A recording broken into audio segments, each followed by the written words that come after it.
Work and energy. This is the next chapter of physics. In this one, the concept of work is clearly related to the force and displacement. Normally, work means any work, do any work, just like a reading habit, writing method. This is a work.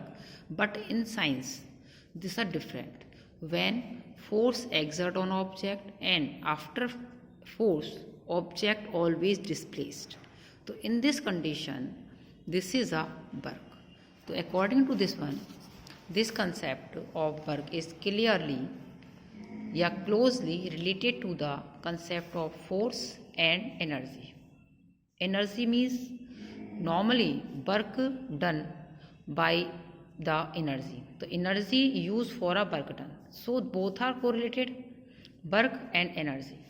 अब next आते हैं what is mean of work. Work done by a force on any object depend on two factors मैंने बताया था. तो first is magnitude of the force applied on a object. अभी मैंने बताया था F means this is depend on F. तो work always depend on a force because we can exert of force. तो ऑब्जेक्ट नॉर्मली डिस्प्लेस्ड, या हम कह सकते हैं कि work will be done. Second, in the direction of the force means displacement. We can applied force in the direction. तो normally object displaced, this is called a work done.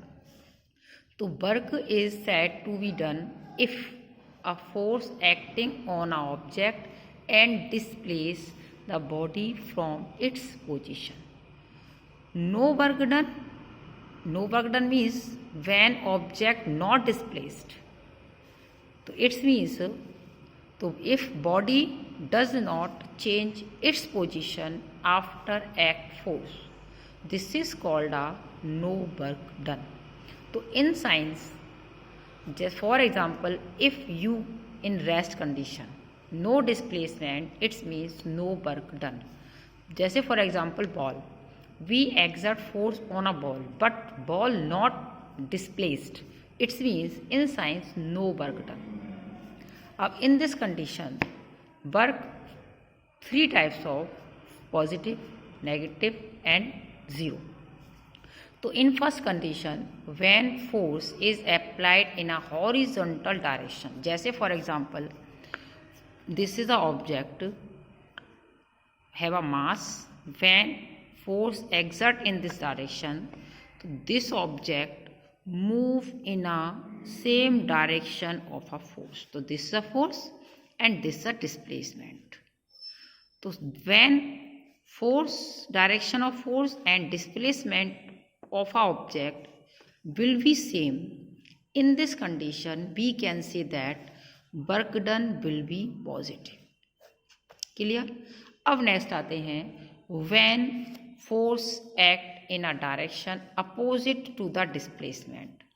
जैसे for example this is mass object, when force applied in this direction, तो normally in this condition always object displaced in a direction of a force.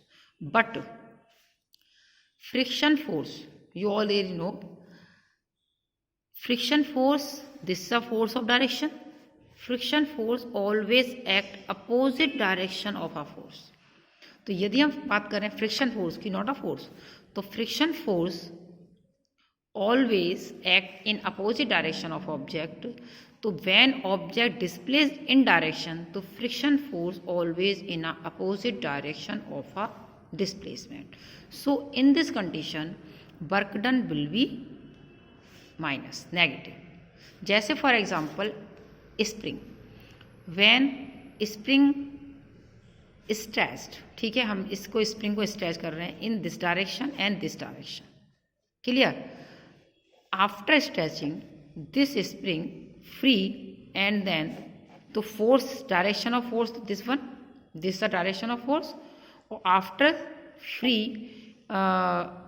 condition of a spring, तो spring movement in this direction, so it means displacement opposite direction. So in this condition, force work done will be negative. Same as gravitation, यदि हम gravity की बात करें तो gravitation force, मान लो object in this direction, move in this direction, when object vertically throw in upward direction of earth, तो gravity always act in opposite direction of a force. तो this a gravitational force. In this condition work done will be negative. Same as work done W equal 0. तो in which condition? When force is perpendicular of a displacement. जैसे for example we can act force in this direction, तो F this one और movement is this one. Clear? तो movement का direction ये है, force का direction this one. तो this is perpendicular to each other. तो in this condition W या work done will be 0. तो इसके लिए हम फॉर्मूला क्या है, इसके लिए तो हमारे पास फॉर्मूला क्या था, W equal F into S. तो W is directly proportional F, it's means work done is directly proportional F, it's means work increase force increase, force increase work increase. और same as work is directly proportional S, if S done displacement है, it's means work done है. तो यदि displacement 0 है, it's means work done भी 0 है. But in this condition, या हम इसे एक नया फॉर्मूला, हमारी हालांकि बुक में नहीं है बट हम एक फॉर्मूला लेते हैं इसके लिए समझने के लिए, W equal F S cos theta. Theta means this one angle, तो थीटा इज 90, तो कॉस 90 इक्वल टू द 0. जो कॉस 90 है उसकी वैल्यू होती है 0. सो W equal Fs and cos theta is 90, so this is a 0. So in this condition work done will be 0. Next कल.